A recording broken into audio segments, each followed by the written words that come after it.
Hey everybody, it's Mike coming to you with a message kind of for today. Um, just got a bunch of random stuff today, so we'll see where the spirit takes me on this journey with you all. But today is November 5th, and that means it's election day. It's the day that everybody's been waiting for, whether you want him to win or whether you want her to win. You know, everybody has their thoughts and opinions, but you can see by my hat that Jesus is my savior and Trump is my president. And I had a guy from one of my Bible studies give me this hat, and I did vote today. I voted here, and my wife's actually working the polls today at our polling place at the high school in Fallston. And so I got this hat from one of my Bible guys, and he knows I was a big Trump guy. And the reason is, and I'll be honest, is if I just look at it, that where was I 4 years ago, um, and actually more than that, more like 8 years ago when he first started. Where was I, and how were things going? And things were going extremely well for me, and I was making a ton of money. And yeah, I could go to McDonald's and spend $20 and get four meals for that. Not that we ate that a lot, but I could four dinners. And now you can get two dinners.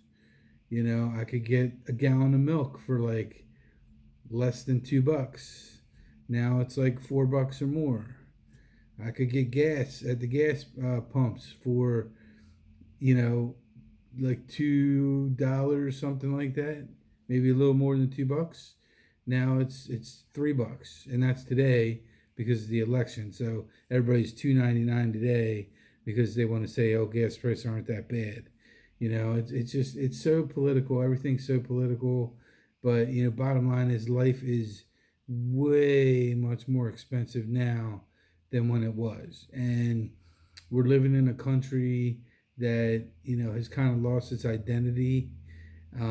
It's lost its um, you know favor in the world. I want to say, with being the world superpower. Now people kind of laugh at us across the globe, like Russia and China, and they think we're a joke. And we need somebody in there who's going to show them that we're not a joke, and that we mean business, and that we're the United States of America. And between the two candidates, who are you going to pick? Who are you going to pick to stop World War III? Do you really think that she can go and negotiate with Putin and who's the other guy in North Korea? You really think she can, Kim Jong? You really think she can go sit down with those people and negotiate them to stay out of it?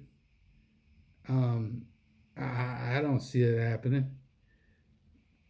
I see her putting her head in the sand like they've been doing the last 4 years with everything, and just letting illegal immigrants come in because they want to try to get them to vote for Democrats, and try to keep them in power. And that's all it's about.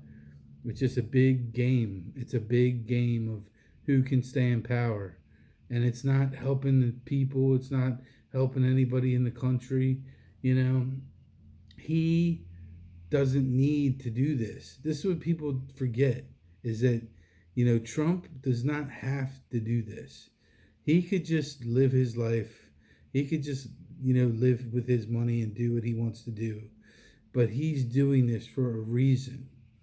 And I personally believe he feels like he's been called to do this. I think he feels like this is coming from a higher purpose than him, which is coming from God telling him he needs to run. He needs to change the country. He needs to use his power and his prestige to try to spread the word, and spread the knowledge, and spread the gospel. He needs to do that. And I really think that you're going to see him, start to do that in subtle ways.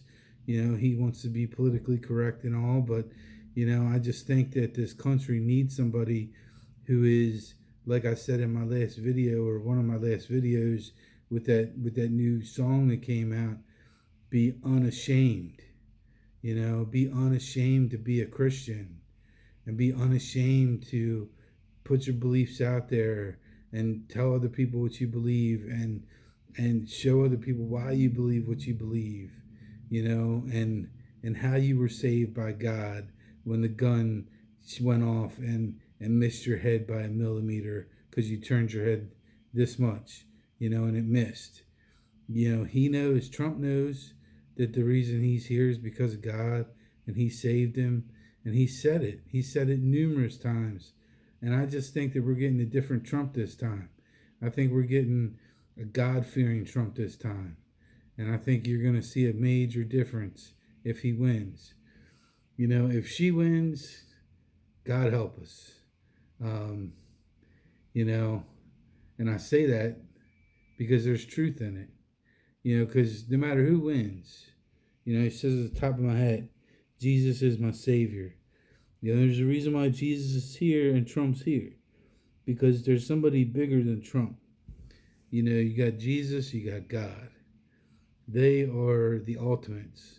They are going to be in charge no matter who gets elected into office, no matter what party is in power, no matter who's on the Supreme Court, no matter who makes whatever decisions they make. God will be in charge. And if he doesn't like what he sees, he's going to fix it. And I think that's what we're seeing. I think he doesn't like what he sees. I think he doesn't like what he sees in a lot of different places, like Hollywood. He started with P. Diddy. That got exposed. Now he's all locked up in prison. And the music industry's like keeping quiet. Nobody wants to talk about nothing. But that hasn't even started to work itself out yet. That's going to be exposed. That's going to blow up the whole music industry and parts of Hollywood and parts of politics. It's all going to start blowing up. Everybody's going to start, running around with their tail between their legs, trying to act like they weren't there and they didn't know what happened, and it wasn't them and it wasn't them, and pointing the fingers at everybody's going to be pointing the fingers at everybody else. And, people want to see that. I personally, I don't really care. I just think I want to see the truth come out. I want to see that the victims in the cases get justice and get retribution, and get, paid back for all of the heartache and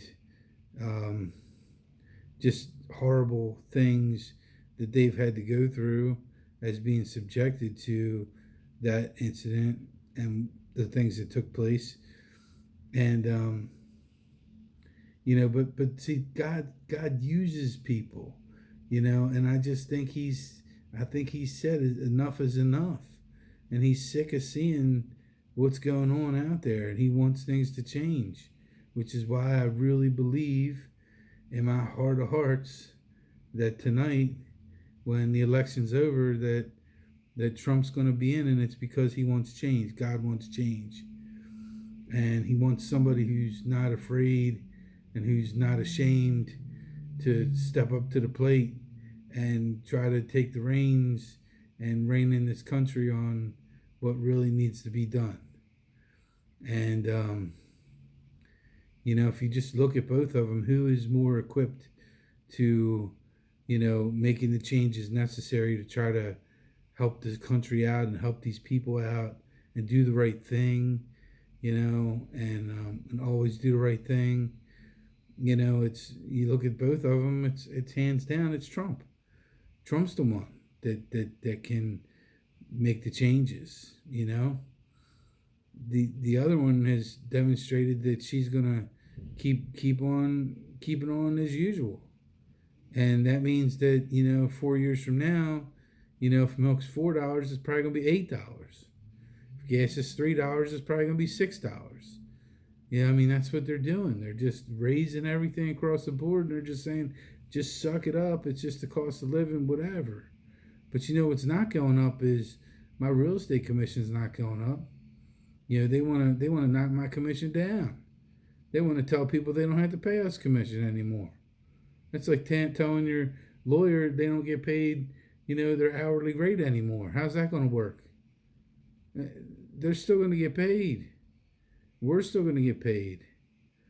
But my commissions aren't going up. They're not. I'm not charging 7%, 8%, 9% because inflation's going up and the cost of my goods are going up and the cost for my grocery trips are going up and the cost for my gas is going up. No. We're charging less because people are demanding it. So it's not 6%, it's 5%. 5.5%, maybe 6%.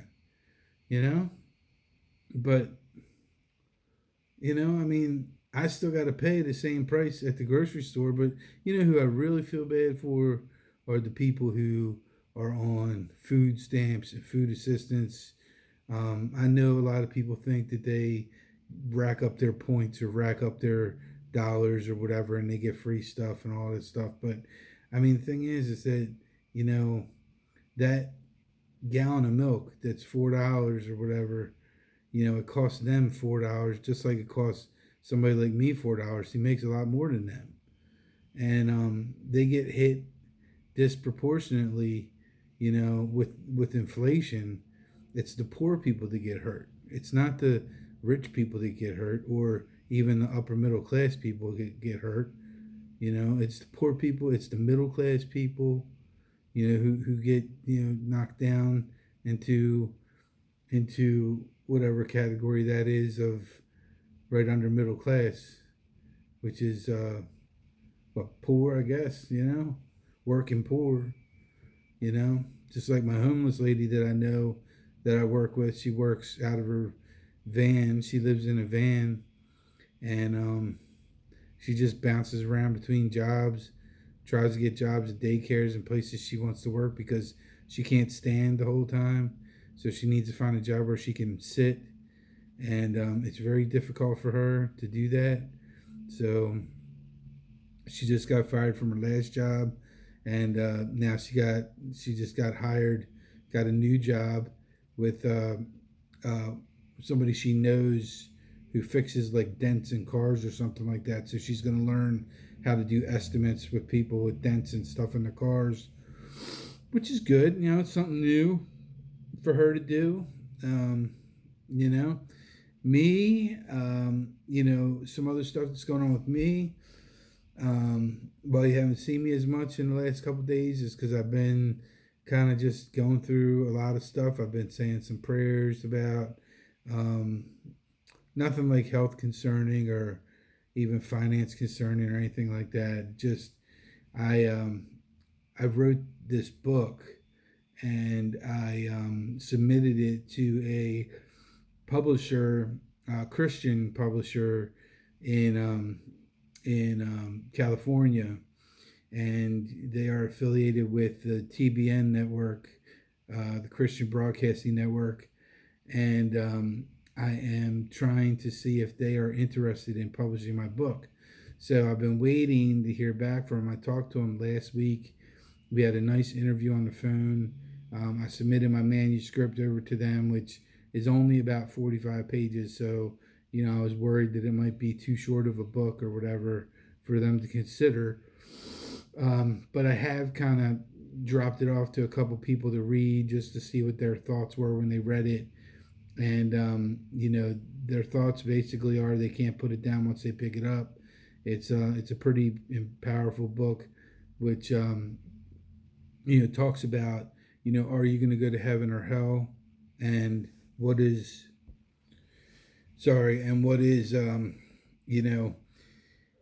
your stance on that, and have you done what you need to do in order to get into heaven? Have you done enough? What is enough? Does anybody really know? Because at the end of the day, God is the one that's going to be the judge. He's going to be the one that decides who's coming in and who's not. And it seems to me that you would want to build your case as sorry. Ooh, that was bad. So it seems to me that you would want to build your case as strong as possible, in terms of trying to get in. So it's like, what have you done? What do you do for God? What do you do for Jesus? And I've been through this before, what I have done, and what I do on my own to show him that I care about him and I respect him and I am obedient to him and I live my life for him. And, I just worship him and I spend my whole life dedicated to him. Every day, every second of every day, I'm just thankful that he gives me, another breath to breathe, another yawn. Sorry, another yawn. To yawn. Sorry, I'm so sorry for yawning. Another yawn to yawn, and just another breath to take, and just more time here on earth that I get to spend with my family that I love, with my wife, with my kids, with people that I care about, with friends of mine. And boy, those friends are changing too, man. He's been mixing it up ever since he kind of saved me and put me in my isolation period. He likes to do that, where he kind of isolates you, where he can really work on you like one on one and kind of show you, who is a true friend and who is not a true friend, and teach you how to look at things and how to really determine who's good to have in your life and who you should just let go and let go out of your life, and how to be around healthy, positive, Christ-like people, and how to let the negative Nancy's go the other way. And he really does help with that discernment. It teaches you, just showing you stuff. It's like shows you stuff. It could be on social media. He communicates with me a lot on social media, and he will show me like people what they post on Facebook, or what they'll show me like a comment that a certain person said on somebody else's feed or something like that, or they'll show me that this particular person who I thought was a close friend, hasn't commented or liked or done anything on any of my posts for a long time, and it just, some things are telling, when you think you have a true friend and when you find out that you really don't have a friend. And you can get upset about it and you can get butthurt about it and whatever, and most people do, and then they confront the people and then they have the arguments or whatever. And but I don't do that. I just let things go and I leave all my relationships up to God, and I just believe that everything will work out the way it's supposed to work out. And let me tell you, in these last 7 months, God has blessed me with so many relationships in all the different Bible study groups that I go to, the church that I go to, the Celebrate for Recovery meetings that I go to, just the guys that I've gotten to meet, the invitations that I've had for other Bible groups and stuff that I never would have known about, that I'm now going to and I'm part of, and I feel included in, and they like me there, and they value what I have to say, and I value what they had to say. It's a two-way street. It's the quality of the relationships just picked up tremendously. And if you would have asked me, 7 months ago, about 7 months ago or so, which was kind of around the time he saved me, if you would have said to me that, Mike, you're going to be going to Bible studies and Celebrate Recovery meetings Mondays, Tuesdays, Wednesdays, Thursdays, and Fridays, and you're going to be going to church on Sundays, I would have said, you are nuts. I'm not doing any of that. That's not me. That's not the type of person I am. That's nothing. And it's just amazing to me that everything has gone the way that it has gone and has turned out the way it's turned out. And that now I finally have a book which has my story in it, which, I did find out, drum roll, that they do actually want to publish my book. So now I got a publisher. I actually have a contract to sign, which I'm praying over, and I'm gonna try to make some changes too, because I don't have quite as much money as they want me to invest into this. But we're gonna see what God has to say about it, and see if money comes from somewhere else somehow, because sometimes it does. And I'm just gonna pray about it, and I'm just gonna invest what I can invest, and we're gonna roll the dice, and we're gonna go forward with the book. I haven't actually told my wife about the book yet, so I'm actually getting ready to do that. I'm getting ready to tell her that I wrote a book and that I have a publisher that said they want to publish it, and I have a contract and everything, for her to read through and tell me what she thinks of the book, and just let her know that it's a book that's going to change a lot of people's lives. And I wrote the book the same way that I did this podcast, which is, basically for you all. And it is for the public to read and learn how you can get saved by God, and how you can get blessed by God, and how you can turn your life over and completely surrender to Jesus. I had a piece of paper somewhere from last night from our Celebrate Recovery. It was step 3, which is surrendering everything over to God, and it was surrendering your fear, surrendering your worry, surrendering your doubt, surrendering all your stuff, your depression, surrendering your stresses, just surrendering everything over to God, and letting Him, letting Him tell you how to live your life, and tell you what you need to do, and show you what you need to do, and how you need to follow Him. And I basically wanted to put this in a book that is like a book that you can pick up and you can read it.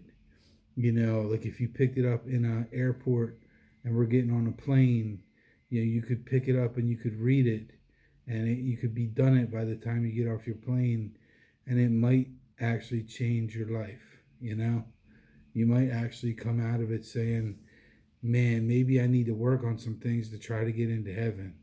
And maybe I got some things in my life that I need to change. Maybe I got some priorities I need to change, and maybe I need to, put God as my number one priority, and put Jesus as my number one priority. And that's the whole point of the book. It is to get people to understand how important God is in their lives, how important God is in their world, and how important the spiritual world is in general in your life.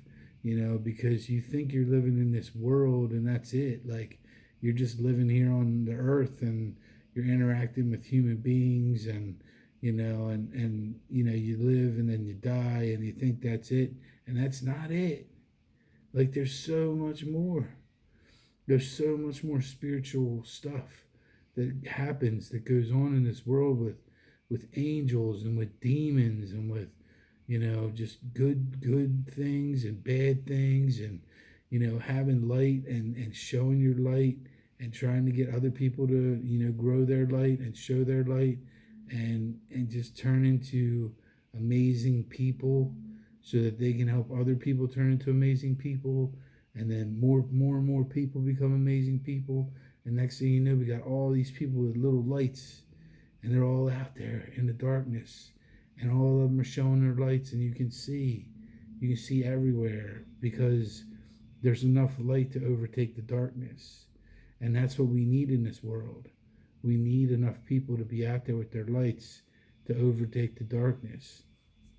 So that's really what it comes down to, and that's really what this election comes down to, and in my opinion, is you have good, which is where Trump is, as much as people can say whatever they want to say about him, and then you got evil, which is where Kamala is.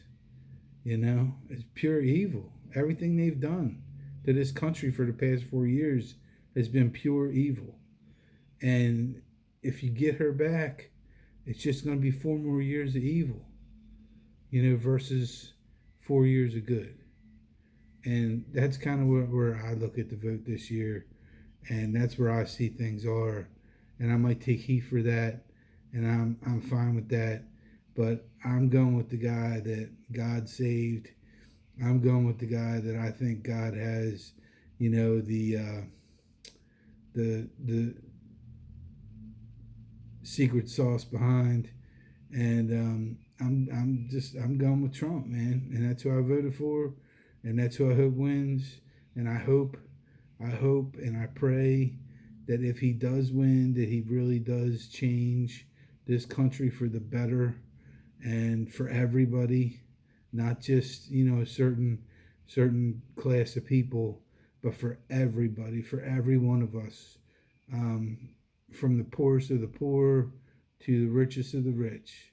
Everybody should be able to benefit from an honest, hardworking president who has no nonsense politics that come in with favors for people over here and over there, and people just trying to buy him off and pay him off.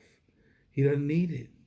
That's why we need somebody like him, who doesn't need to be influenced by the corruption in the way the world works now. It's terrible. So, in any event, I think that's pretty much all I wanted to say today. So thank you for taking time to watch this video. I really appreciate it. You take care of yourselves. Everybody go vote today. This is a huge day. It's a huge election.